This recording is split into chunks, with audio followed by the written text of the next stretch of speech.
All right, guys, and welcome back to the channel. Listen, how bad do you think Donald Trump is taking this? We all know that he is super fragile, super thin-skinned. He's so thin-skinned that he's practically transparent. How many calls do you think that he's made to Brendan Carr over at the FCC over this? You know he's not taking this lying down. He's calling everybody and anybody who will listen to complain about the fact that, yep, Jimmy Kimmel's making a comeback. It's so great. We had all of these Hollywood heavy hitters standing shoulder to shoulder with Jimmy Kimmel. It was like Red Rover. Meryl Streep's in line, Tom Hanks is in line, Selena Gomez, Jennifer Aniston, Stephen Colbert, Seth Meyers, Jimmy Fallon. They're all in line, holding they're linked up, saying, Red Rover, send that fascist on over. We're all going to stand up and call out your bullshit. So let me read just a little bit of this. Last Wednesday, we made the decision to suspend the production on the show to avoid further inflaming a tense situation at an emotional moment for our country. It's a decision that we made because we felt some of the comments were ill-timed and thus insensitive. We've spent the last few days having thoughtful conversations with Jimmy, and after those conversations, we reached the decision to return to the show on Tuesday. I wonder if any of those thoughtful conversations had anything to do with the amount of people that canceled their Disney Plus and Hulu. Nah, probably not. Like I said yesterday, I really don't think that anything Jimmy Kimmel said was really disrespectful or inflammatory towards Charlie Kirk or his family. It was focused on Donald Trump and his behavior. He's so thin-skinned. I mean, he's practically invisible. But listen, that didn't stop this guy from going to the memorial service of Charlie Kirk and just spewing a whole bunch of lies. Let's listen to some of that here. The Department of Justice is also investigating networks of radical left maniacs who fund, organize, fuel, and perpetrate political violence. And we think we know who many of them are. But law enforcement can only be the beginning of our response to Charlie's murder.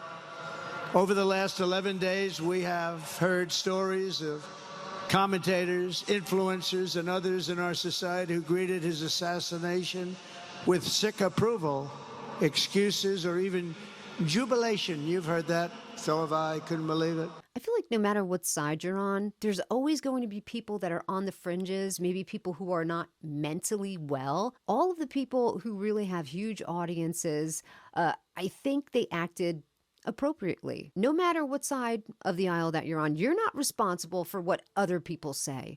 Now, you can stand up and say, yeah, I don't agree with that. That was nasty. That was ugly. That was wrong.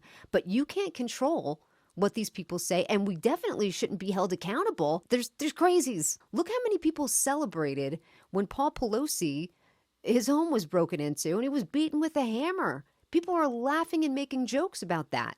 Disgusting. Some of the very same people who spent the last 8 years trying to sit in moral judgment of anyone who disagreed with them about politics suddenly started cheering for a murder. Incredible. You know the names. They're major losers, by the way. That will be proven out in a short period of time. Some of the very people who call you a hater for using the wrong pronoun were filled with glee at the killing of a father with 2 beautiful young children. And the same commentators who this week are screaming fascism over a canceled late-night TV show where the anchor had no talent and no ratings. Last week were implying that Charlie Kirk deserved what happened to him. Once again, it's people on the fringes. You show me one huge celebrity or someone with a really big following that stood up and laughed and made fun of this situation. No side in American politics has a monopoly on disturbed or misguided people. But there's one part of our political community which believes they have a monopoly on truth, goodness, and virtue, and concludes they have also a monopoly on power, thought, and speech. Well, that's not happening anymore. We've turned that corner very quickly. Tragically, atrocities of this kind, and kind that we saw in Utah, of all places, are the eventual consequence of that kind of thinking.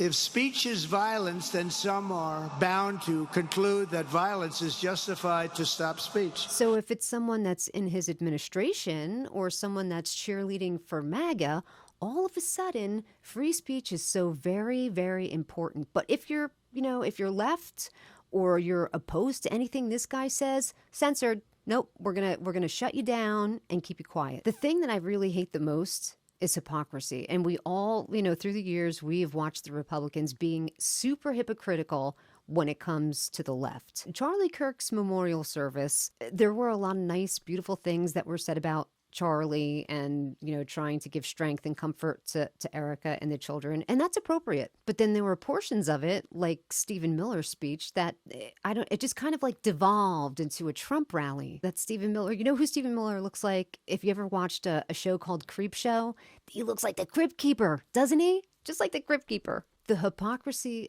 of the right has been going on for decades, and they've been allowed to just get away with it. Let me bring some receipts here. Let me tell you a story. So picture this. The year is 2002 in the United States. Of course, this is post 9/11. The Bush administration is amping up to go to war in Iraq. Now, there's a politician by the name of Paul Wellstone. He was a senator from Minnesota. He was very, very progressive. And he was one of the senators that really stood up and said, you know what, this war is BS. There's no weapons of mass destruction in Iraq. Why are we going over there?